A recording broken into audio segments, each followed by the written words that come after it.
ನಿಮ್ಮ ಮೊದಲ ಪ್ರಶ್ನೆ ಹೀಗಿದೆ: ಚಂದ್ರನ ಮೇಲೆ ನೀರನ್ನ ಮೊದಲು ಕಂಡುಹಿಡಿದ ದೇಶ ಯಾವುದು?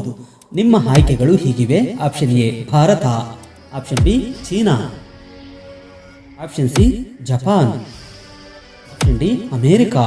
ಸರಿಯಾದ ಉತ್ತರವನ್ನು ಊಹಿಸಿ ಕಾಮೆಂಟ್ ಮಾಡಿ. ನಿಮ್ಮ ಸಮಯ ಈಗ ಶುರುವಾಗಿದೆ. ನಿಮ್ಮ ಸಮಯ ಮುಗಿದಿದೆ. ಸರಿಯಾದ ಉತ್ತರ ಆಪ್ಷನ್ ಎ ಭಾರತ. ಇನ್ನು ಮುಂದಿನ ಪ್ರಶ್ನೆ: ಅಯೋಧ್ಯೆಯ ರಾಮ ಮಂದಿರವನ್ನ ಯಾವ ಶೈಲಿಯಲ್ಲಿ ನಿರ್ಮಿಸಲಾಗುತ್ತಿದೆ? ನಿಮ್ಮ ಆಯ್ಕೆಗಳು ಹೀಗಿವೆ. ಆಪ್ಷನ್ ಎ ದ್ರಾವಿಡ ಶೈಲಿ, ಆಪ್ಷನ್ ಬಿ ನಾಗರ ಶೈಲಿ, ಆಪ್ಷನ್ ಸಿ ಡೆಕ್ಕನ್ ಶೈಲಿ, ಆಪ್ಷನ್ ಡಿ ಗೋತಿಕ್ ಶೈಲಿ. ಸರಿಯಾದ ಉತ್ತರವನ್ನು ಗೆಸ್ ಮಾಡಿ.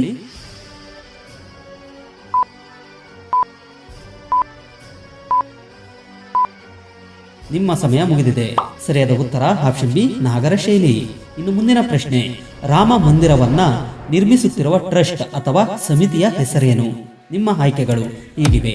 Option A Rama Janmabhoomi Tirthakshetra trust, option B Shri Ayodhya charitable ಸಮಿತಿ, ಆಪ್ಷನ್ ಸಿ ವಿಶ್ವ Hindu Parishad, option D archaeological society of India. ಸರಿಯಾದ ಉತ್ತರವನ್ನು ಗೆಸ್ ಮಾಡಿ, ಕಾಮೆಂಟ್ ಮಾಡಿ. ನಿಮ್ಮ ಸಮಯ ಮುಗಿದಿದೆ. ಸರಿಯಾದ ಉತ್ತರ option A Rama Janmabhoomi Tirthakshetra trust. ಇನ್ನು ಮುಂದಿನ ಪ್ರಶ್ನೆ: ಅಯೋಧ್ಯೆ ರಾಮ ಮಂದಿರಕ್ಕಾಗಿ ರಾಮಲಾಲ ವಿಗ್ರಹಗಳನ್ನು ಯಾರು ನಿರ್ಮಿಸಿದ್ದಾರೆ? ನಿಮ್ಮ ಆಯ್ಕೆಗಳು. Option A KG Subrahmanyam Iyer, option B Ram Sutar, option C MF Husain, option D Arun Yogiraj. ಸರಿಯಾದ ಉತ್ತರವನ್ನು ಗೆಸ್ ಮಾಡಿ.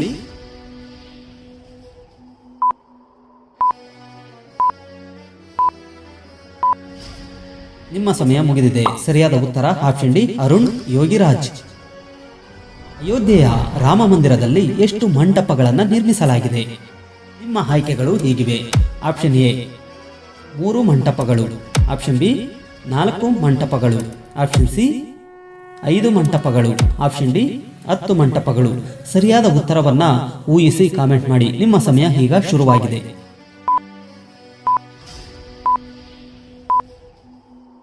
ಸರಿಯಾದ ಉತ್ತರ ಆಪ್ಷನ್ ಸಿ 5 ಮಂಟಪಗಳು.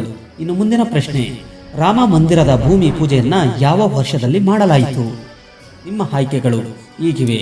ಆಪ್ಷನ್ ಎ 2019ರಲ್ಲಿ, ಆಪ್ಷನ್ ಬಿ 2018ರಲ್ಲಿ, ಆಪ್ಷನ್ ಸಿ 2021ರಲ್ಲಿ, ಆಪ್ಷನ್ ಡಿ 2020ರಲ್ಲಿ. ಸರಿಯಾದ ಉತ್ತರವನ್ನು ಗೆಸ್ ಮಾಡಿ, ಕಾಮೆಂಟ್ ಮಾಡಿ. ನಿಮ್ಮ ಸಮಯ ಈಗ ಶುರುವಾಗಿದೆ. ನಿಮ್ಮ ಸಮಯ ಮುಗಿದಿದೆ. ಸರಿಯಾದ ಉತ್ತರ ಆಪ್ಷನ್ ಡಿ 2020ರಲ್ಲಿ. ಅಯೋಧ್ಯ ನಗರವು ಯಾವ ನದಿಯ ದಡದಲ್ಲಿದೆ? ನಿಮ್ಮ ಆಯ್ಕೆಗಳು ಹೀಗಿವೆ. ಆಪ್ಷನ್ ಎ ಯಮುನಾ ನದಿ, ಆಪ್ಷನ್ ಬಿ ಗಂಗಾ ನದಿ, ಆಪ್ಷನ್ ಸಿ ಸರಾಯು ನದಿ, ಆಪ್ಷನ್ ಡಿ ಕಾವೇರಿ ನದಿ. ಸರಿಯಾದ ಉತ್ತರವನ್ನು ಗೆಸ್ ಮಾಡಿ, ಕಾಮೆಂಟ್ ಮಾಡಿ. ನಿಮ್ಮ ಸಮಯ ಈಗ ಶುರುವಾಗಿದೆ.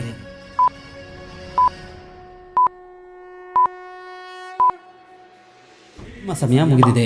ಸರಿಯಾದ ಉತ್ತರ ಆಪ್ಷನ್ ಸಿ ಸರಾಯು ನದಿ. ಅಯೋಧ್ಯೆ ರಾಮ ಮಂದಿರ ನಿರ್ಮಾಣದ ಮುಖ್ಯ ವಾಸ್ತುಶಿಲ್ಪಿ ಯಾರು? ನಿಮ್ಮ ಆಯ್ಕೆಗಳು ಹೀಗಿವೆ. Option A Ram Sutar, option B Chandrakanta Sompura, option C Arun Yogiraj, option D Jagan Mohan. ಸರಿಯಾದ ಉತ್ತರವನ್ನ ಗೆಸ್ ಮಾಡಿ, ಕಾಮೆಂಟ್ ಮಾಡಿ. ನಿಮ್ಮ ಸಮಯ ಈಗ ಶುರುವಾಗಿದೆ. ನಿಮ್ಮ ಸಮಯ ಮುಗಿದಿದೆ. ಸರಿಯಾದ ಉತ್ತರ ಆಪ್ಷನ್ ಬಿ ಚಂದ್ರಕಾಂತ ಸೋಂಪುರ. ಅಯೋಧ್ಯೆಯ ರಾಮ ಮಂದಿರದ ಮುಖ್ಯ ಗುಮ್ಮಟದ ಎತ್ತರ ಎಷ್ಟು? ನಿಮ್ಮ ಆಯ್ಕೆಗಳು ಹೀಗಿವೆ.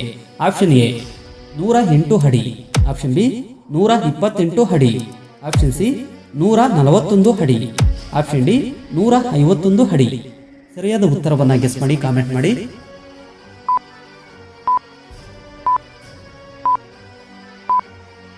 ನಿಮ್ಮ ಸಮಯ ಮುಗಿದಿದೆ. ಸರಿಯಾದ ಉತ್ತರ ಆಪ್ಷನ್ ಸಿ 141 ಅಡಿ. ಅಯೋಧ್ಯೆಯ ರಾಮ ಮಂದಿರದ ಪ್ರಾಮುಖ್ಯತೆ ಏನು? ನಿಮ್ಮ ಆಯ್ಕೆಗಳು ಹೀಗಿವೆ. ಆಪ್ಷನ್ ಎ ಶ್ರೀಕೃಷ್ಣನ ಜನ್ಮಸ್ಥಳ, ಆಪ್ಷನ್ ಬಿ ಶ್ರೀರಾಮನ ಜನ್ಮಸ್ಥಳ, ಆಪ್ಷನ್ ಸಿ ಶ್ರೀ ಶಿವನ ಜನ್ಮಸ್ಥಳ, ಆಪ್ಷನ್ ಡಿ ವಿಷ್ಣುವಿನ ಜನ್ಮಸ್ಥಳ. ಸರಿಯಾದ ಉತ್ತರವನ್ನು ಗೆಸ್ ಮಾಡಿ. ನಿಮ್ಮ ಸಮಯ ಈಗ ಶುರುವಾಗಿದೆ. ಸರಿಯಾದ ಉತ್ತರ ಆಪ್ಷನ್ ಬಿ ರಾಮನ ಜನ್ಮಸ್ಥಳ. ಸ್ನೇಹಿತರೆ, ಈ ವಿಡಿಯೋದ 10 ಪ್ರಶ್ನೆಗಳಲ್ಲಿ ಎಷ್ಟು ಪ್ರಶ್ನೆಗಳಿಗೆ ನೀವು ಸರಿಯಾದ ಉತ್ತರವನ್ನು ನೀಡಿದ್ದೀರಾ ಎಂಬುದನ್ನು ಕಾಮೆಂಟ್ ಮಾಡಿ. ಹಾಗೆ ಒಂದು ವೇಳೆ ಈ ವಿಡಿಯೋ ಇಷ್ಟವಾದಲ್ಲಿ ಒಂದು ಲೈಕ್ ನೀಡಿ, ಹಾಗೆ ನಿಮ್ಮ ಸ್ನೇಹಿತರಿಗೆ ಶೇರ್ ಮಾಡಿ. Thank you for watching.